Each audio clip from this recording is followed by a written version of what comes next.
Hello, this is Papiya. Welcome back to my channel and welcome another new video. তো আমার নতুন একটা ভিডিওতে তোমাদের অনেক অনেক ওয়েলকাম জানাচ্ছি অ্যান্ড অনেক অনেক ভালোবাসা।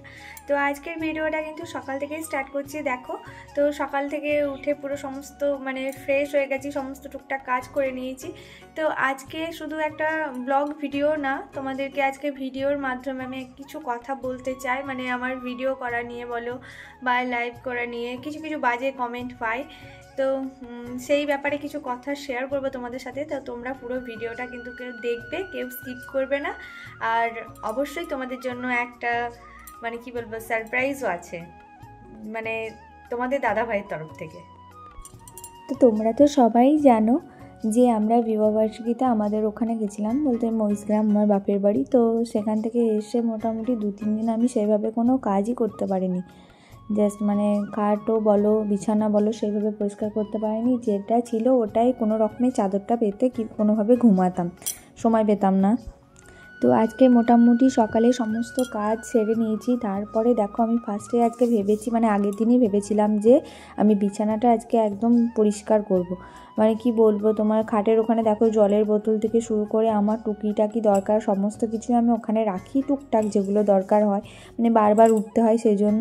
তো আমি ফার্স্টে ভেবেছি আজকে পরিষ্কার করব। ফার্স্টে মুছে নিয়েছি। তারপর দেখো বিছানার চাদরগুলো ঝেড়ে নেব। আমি তো বললাম কোনো রকম চাদরটা ঝেড়ে আমরা ওখানে ঘুমাতাম, সেইভাবে পরিষ্কার করা হয়নি বিছানাটা। বললাম তো এসেই ব্যস্ত, বুঝতেই পারছো একটা জায়গা গেলে যেরকম হয়, ব্যাগপত্র জামা কাপড় শীতের সময় বিশেষ করে সেগুলো আবার নিয়ে এসে কাচা পরিষ্কার করা, সেগুলোকে ভরে রাখা, তারপরে আবার সাংসারিক বিভিন্ন কাজ, বুঝতেই পারছো। তো এমনিতেই শীতের দিন, ছোট দিনের বেলা, তার সাথে এই ভিডিও আমি একদম সময় করে উঠতে পারতাম না যে কোনটা করবো আর কোনটা করবো না, এরকম ব্যাপার। তো অনেকে এরকম নেগেটিভ কমেন্ট করে যে তুমি যদি ভিডিও করো তাহলে তুমি তোমার বাড়ির কাজ করো কখন, শ্বশুরবাড়ি। মেয়েদেরকে কি বলবো, এই একটা কথাই ভাবে মানুষ, বিশেষ করে ছেলেরা, যে মেয়েদের কাজ হচ্ছে শুধুমাত্র সংসার সামলানো, সংসার ছাড়া মেয়েদের জীবনে কিছু নাই, কাজ করা, রান্না বান্না, যেটা বলে ফ্রিতে বিনা পয়সায় চাকরানি, এরকম ব্যাপার কিছু কিছু কমেন্ট পায়। কোনো মানুষ কখনোই না কি বলবো যে ভালো দেখতে পারে না। তো আমি তাদেরকেই আজকে উত্তরটা দিলাম, সেই জন্য যে আমার সংসারের কাজ বলো যেটাই বলো সেটা কিন্তু তুমি করে দিয়ে যাও না, তাই আমার কাজ কিন্তু আমাকেই করতে হয়। তো তোমরা যে কমেন্টগুলো করবে একটু ভেবেচিন্তে করবে। আচ্ছা বলো তো, একটা মেয়ের যখন বিয়ে হয়ে যায় তখন কি তার একটাই কাজ থাকে যে তাকে শুধুমাত্র সংসার সামলাতে হবে, রান্না করতে হবে, বাচ্চা কাচ্চা মানুষ করতে হবে, ঘর সংসার সামলাতে হবে? এটাই কি শুধু একটা মেয়েদের জীবন? তার তো কিছু চাওয়া পাওয়া থাকতে পারে, তার কোনো ইচ্ছেও থাকতে পারে। তো আমাকে কমেন্টটা যে করেছে, বিশেষ করে আমি উত্তরটা তাকেই দিলাম। আমার প্রচণ্ড খারাপ লেগেছে একটা কথাই, যে আমি ভিডিও করছি বা লাইভ করছি, এটা নিয়ে আমাকে একজন কমেন্ট করেছে তো আমি নাকি সবসময় লাইভ করি। তো লাইভ করি, তাহলে আমি সংসারের কাজ কখন করি? তাহলে তোমরাই বলো যারা আমার ভিউয়ার্স আছো, তাহলে কথাটায় কতটা রাগ ওঠে। ঠিক আছে, যে বলেছে তিনি যথেষ্ট বয়োজ্যেষ্ঠ মানুষ, আমি তার কাছ থেকে এরকম কথা এক্সপেক্টই করিনি, সত্যি কথা বলবো। এরকম কথা আমি ভাবতেই পারিনি যে সে আমাকে এরকম কমেন্ট করতে পারে। তাদের মেন্টালিটি বুঝতে পারছো কতটা নীচ মানসিকতার, তাদের মধ্যে এটাই ঢুকে আছে মাথার মধ্যে যে মেয়েরা শুধু সংসারে কাজ করবে, ব্যাস, মেয়েদের আর কোনো কিচ্ছু থাকতে পারে না, কোনো রকম ভালো লাগা খারাপ লাগা কোনো কিছু থাকতে পারে না, শুধু একটাই কাজ, মেয়েরা শুধু কাজ করবে সংসারে।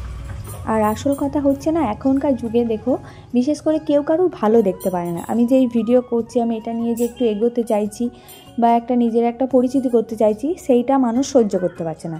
এই কারণে তাদের বিভিন্ন মন্তব্য বিভিন্ন রকম করছে, কিন্তু যে যাই করুক কেউ আমাকে থামাতে পারবে না, আমি আমার মতো ভিডিও করব। আর বিশেষ করে যারা এই জিনিসটা জানে না বোঝে না, তারাই বিশেষ করে এই কমেন্টগুলো করে। তারা একটাই কথা ভাবে যে বউরা যে বিবাহিত মেয়েরা বিশেষ করে ভিডিও করে তারা সংসারের কাজ করে না। এটা শ্বশুর বাড়ি বস, ঠিক আছে, বাপের বাড়ি না যে হাত ধুয়ে খেয়ে নেবে, এটা শ্বশুর বাড়িতে নিজের কাজটা নিজেকেই করে নিতে হয়।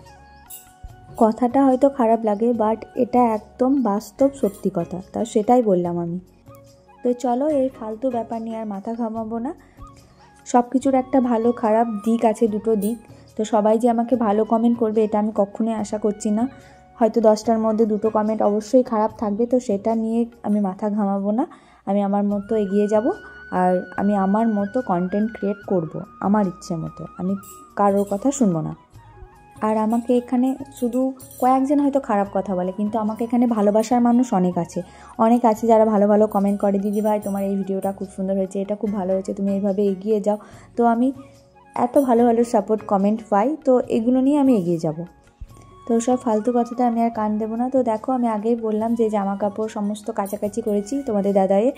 তো ওখানে গেছিলাম যেহেতু, তো জামা কাপড় তো নিয়ে যেতেই হবে, সেই জামা কাপড়গুলো এখানে এসে কেচে নিয়েছি। তো আজকে একটু সময় পেয়েছি, ভাবলাম সবগুলো গুছিয়ে ঠিক করে ভরে নিই। তারপর দেখো বাবা মাঠ থেকে কত সবজি নিয়ে এসছে, এগুলো কিন্তু আমাদের জমির সবজি। এটা হচ্ছে মটরের শাক, বেগুন, পেঁয়াজ কলি, ধনেপাতা। তো এই সবজিগুলোর মধ্যে আজকে কিন্তু কোনোটাই হয়নি, আজকে স্পেশাল রান্না হয়েছে, তোমাদের দাদা রান্না করেছে। সেই জন্যই বললাম ভিডিওটা কিন্তু কেউ স্কিপ করবে না, পুরোটা দেখবে। তো সকালবেলায় বলছিল, যখন সবজি কাটছিলাম বলছিল যে আজকে রান্নাটা আমি করব চিকেনটা। আমি বললাম বেশ ঠিক আছে।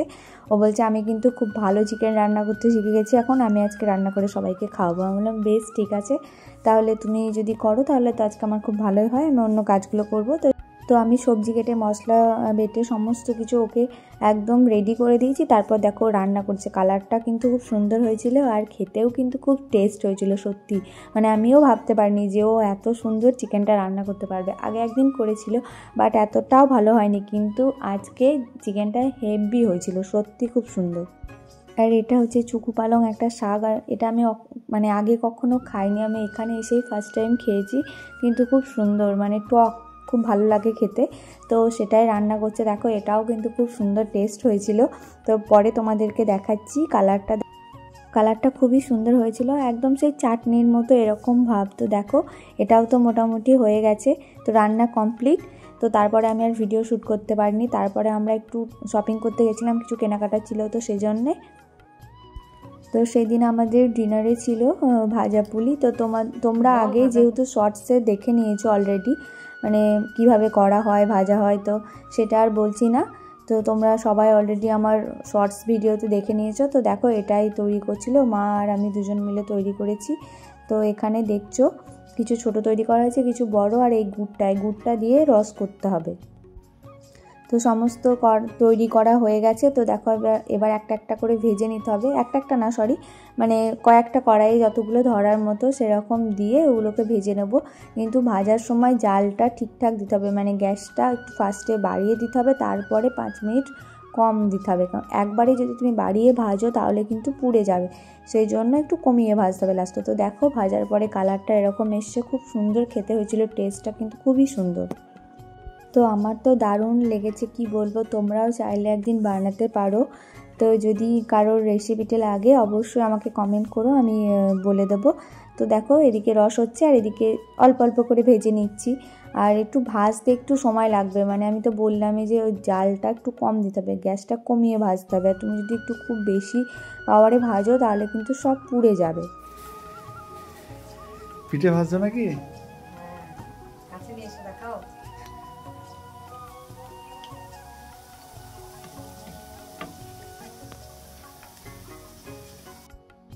তো আমার পিঠে ভাজা মোটামুটি হয়ে গেছে, কমপ্লিট প্রায়। তো আজকের মতো ভিডিওটা আমি এখানেই শেষ করছি, দেখা হবে নেক্সট কোনো ব্লগে। ততক্ষণ তোমরা ভালো থেকো, টাটা বাই।